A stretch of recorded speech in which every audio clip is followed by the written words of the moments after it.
with any massive accuracy, even if you made contact with the cat where it would land or what it would do to you. So there's a difference between living consciousness organic reactions with other people or animals as opposed to inanimate objects. Cause effect, great for inanimate objects. It's also great for hypnosis because listening, there's another one, because listening allows you to know it's raining outside. Milton's easy. So cause effect. The next one along G, we've got a triangle. Those three lines is a mathematical symbol for equivalence, not equal to. The triangle is equivalent to the square.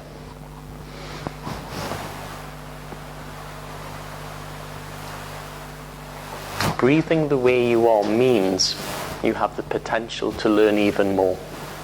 So you have the potential to learn even more, so you can explore your own developing intuitions. Means so, what else? Words for complex equivalence? And, as. Why would go into the cause effect for me, personally? And if you want it, why? While, see, these are lovely things, right? While, as, and. Not only are these representative to me of complex equivalences, they're ongoing processes at the same time.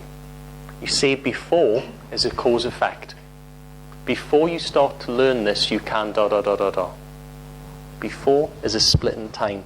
There's time, there's an event, there's before it, after it. While, during, as, and, these to me are all complex equivalents. This is one way amongst many to group these things. You will find all of these presuppositions in my plug cards. But they're categories of time, so things can go on at the same time as other things. In terms of computers, or in terms of trains running down a track, if you have one track in a train, everything happens sequentially. If you have one processor in a computer, everything happens sequentially. It's this, then that, then the other. Nowadays we have parallel processors, and you can have many of them, or you can put clusters of computers together where several things can happen all at once. This is pretty much the model of what they try to model the human neurology in brains, where things happen at the same time and together and while other things are doing it.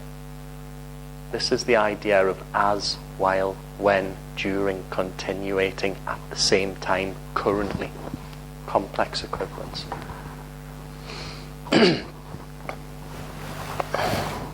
And then back down to the left again, you'll see a book with a wand on it with a star on the end. This to me is all about presuppositions. This is the glue that holds language together. This is what my cards are based on. They're all categories of presuppositions. It's no mistake for me that that's like the little representation of magic. That's the magic that I understood and am understanding about what binds hypnotic and any communication stories together, with the effect that it starts to create and open choices for people. Help them while they're learning to develop different and additional perspectives that are particularly useful. That sentence was packed full of presuppositions. And even saying that was packed full of presuppositions presupposes, at least at 2 levels that I'm aware of, that there's presuppositions in it. And you're already naturally experts at this because this is your natural language. Honestly, you are. The more you know about presuppositions, which are in the back of the structure of magic, it's in the back of Patterns 1, Techniques of Milton Erickson. It's all about presuppositional language. And it's to help people. It's packed up in language where it becomes difficult to unpack unless you're particularly aware of it, and that's not the nature of what you're doing with someone in hypnosis, is to build and build waves and waves of suggestions that open possibilities for people. That's the nature of what we do with language in a beneficial way. Or to influence people, where you can so-called dovetail experiences together. Or if you're the nasty car salesman, just to like bully someone verbally into buying your car. The next one along is an attempt at the spiral galaxy. Universal qualifiers. Always, never. What else have we got in there?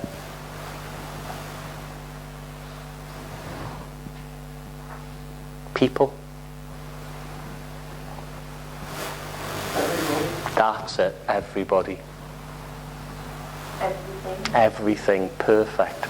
So universal qualifiers are big generalizations, huge ones. The research shows that. Yeah. And that could also, for me, mean a complex equivalence.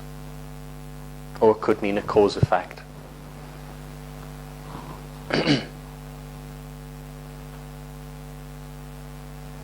And then the next one along is a bumpy graph. From my days of being a statistician, it's modal operators, because statistics have modes or frequencies that are popular. Modal operators: can't, could, maybe, must, should, won't, never, will. Again, linguistic terms and terminology. What the hell's a modal operator? So if you go to meta programs, you might have, meta programs of possibility or impossibility.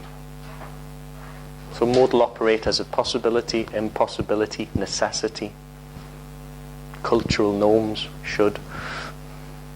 You should do that. You should be ashamed of yourself, and you're not normal because you're not. Shame on you. Now I feel guilty because I'm not normal. I'm a deviant. And you could all deviate in your own ways even more than you do. Mightn't you not? And then the famous wheelbarrow. Nominalizations. Process words turned into what sounds like something static. Relationship. Unconscious. Experience. Development. Fascination. Suggestion. Occurrence. So the tests for so-called nominalizations, according to the structure of magic, if we take one of those words, let's say rationalization, these things tend to end in I-O-N, E-N-C-E. I'll give you a list of all these if you like. Let's take rationalization. If this sounds correct, an ongoing, you preface it with that, an ongoing rationalization, an ongoing experience, an ongoing relationship. If that sounds right, it's probably a nominalization. And if you can't put relationship in a wheelbarrow, it is a nominalization. So it's, like I can say I've got a group of marbles. I've got a group of experiences. I could put marbles in a wheelbarrow, they're objects. Couldn't put a group of experiences in a wheelbarrow. So it's saying, are they an object that fits in a container? This will become clearer and clearer. The less you try not to understand it consciously and let the seeds grow in fertile ground that put the roots down, that you nurture, the more it won't. So there you go. Nominalizations are really useful to tell people in trance. And the way you can make anything a nominalization, which isn't in the structure of magic, is you put the word the in front of it, or you put the word a experience. The trauma. That's one of the biggest nominalizations. Basically, a nominalization is, okay, I'm living. You say life. You freeze. It's like a snapshot of an ongoing process. In therapy, the relationship was killing me. So the meta model response to the relationship is, with whom or with what are you experiencing an ongoing relationship? You really want to say, who are you relating to? You change relationship to an ing. An ing is like an ongoing process, like an equivalence, a complex equivalence in time. How are you relating to that person? There's the how.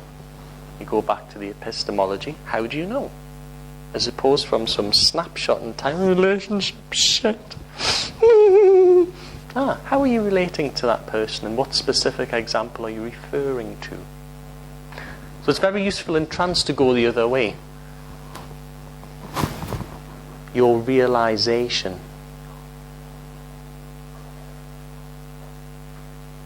Your development. Excitation. Experienced. So you make your own meaning. This is the invitation with hypnosis when you use a nominalization. The person will go inside. It's like deep structure versus surface structure of that old meta model malarkey. The person will go inside and select from all of their resources, whether they're imagined or real, the ones that are most appropriate to them.